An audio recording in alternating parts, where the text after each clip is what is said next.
কয়েকদিন আগেই আমাদের পুচকির অন্নপ্রাশন ছিল, আর সে উপলক্ষেই বাড়িতে ছিল সত্যনারায়ণ পুজো। পুজোর পুরো ব্লগটা আমি তোমাদেরকে এই ভিডিওতে দেখাতে পারবো না, কারণ সেই ভিডিওটা তো আমার কাছ থেকে ডিলিট হয়ে গেছে। তবে একটা শর্টস ভিডিও অবশ্যই আমার চ্যানেলে সত্যনারায়ণ পুজো উপলক্ষে দেওয়া আছে, তোমরা অবশ্যই সেটা গিয়ে দেখে নিও। আমাদের কুলপুরোহিত সবসময় যিনি পুজো করেন তিনি আজকে পুজো করছিলেন।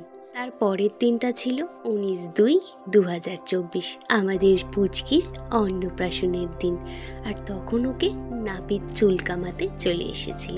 আর এখানে কিছু রিচুয়ালস পালন করা হচ্ছিল, যেমন ধরো এই কলা পাতার ওপরে সিঁদুর লাগিয়ে ওটার উপরে চুল ফেলবে, আর তারপরে সেটা কোনো একটা ভালো মন্দিরে গিয়ে দিয়ে আসবে। চুল কাটা কমপ্লিট করে আমাদের পুচকি তো এখানে রেডি হয়ে গেছে।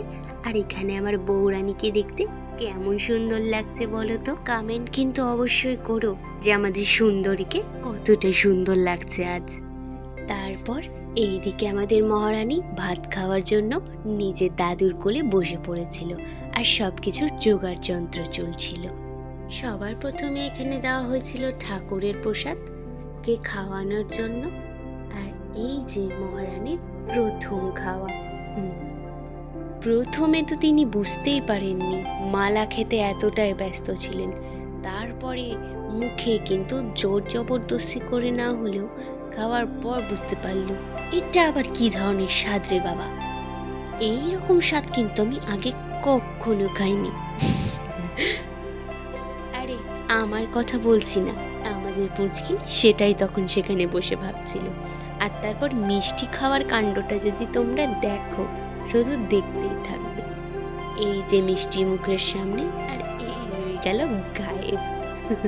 কত যে খাবে মেয়ে সে তো আমার জানা আছে। মিষ্টি খাওয়া শেষ হয়ে গেলে পাতায় চলে এসেছিল ভাত, 5 রকমের ভাজা, 2-3 রকমের তরকারি, চাটনি, ডাল, আর বড় মাছের মাথা। আর আসল জিনিস খাবে আমাদের মেয়ে। এবার ভাত খাওয়ার পালা। আর ভাতটা কিন্তু দেখে মনে হচ্ছিল খুব তৃপ্তি করে খাচ্ছিল। তবে শুধু ভাত না, তার সঙ্গে সঙ্গে এই আঙুলটাকেও তৃপ্তি করেই খাচ্ছিল, যেটা ওই সবসময় খেয়ে থাকে। ভাতও তো খুব খেলাম, যাও এবার আমার গয়নাগাটি নিয়ে এসো। মেয়ে মানুষ বলে কথা, একটু গয়নাগাটি পরবো না? দাদাদের দেওয়ার সবচেয়ে সুন্দর স্মৃতি হয়ে থাকবে আমার জীবনে এটা। নাও, গয়নাগাটি অনেক পরলাম, এবার দাদাই চট করে তুমি আশীর্বাদটা করে দাও তো। শোনো, আমার মাথা কিন্তু খুব গরম, একটু মাথা যেন ঠান্ডা থাকে এরকম আশীর্বাদ করো। যতই হোক চ্যাটার্জি বংশের মেয়ে বলে কথা, মাথা তো একটু গরম হবেই নাকি? পুচকির কথা তো অনেক শুনলে, এইবার চলো একটু খাওয়া দাওয়ার দিকে দেখে আসা যাক। তখনও কিন্তু কেউ খেতে বসেনি, কিন্তু তাতে আমার কি, আমি কিন্তু এবার খেতে বসে পড়লাম।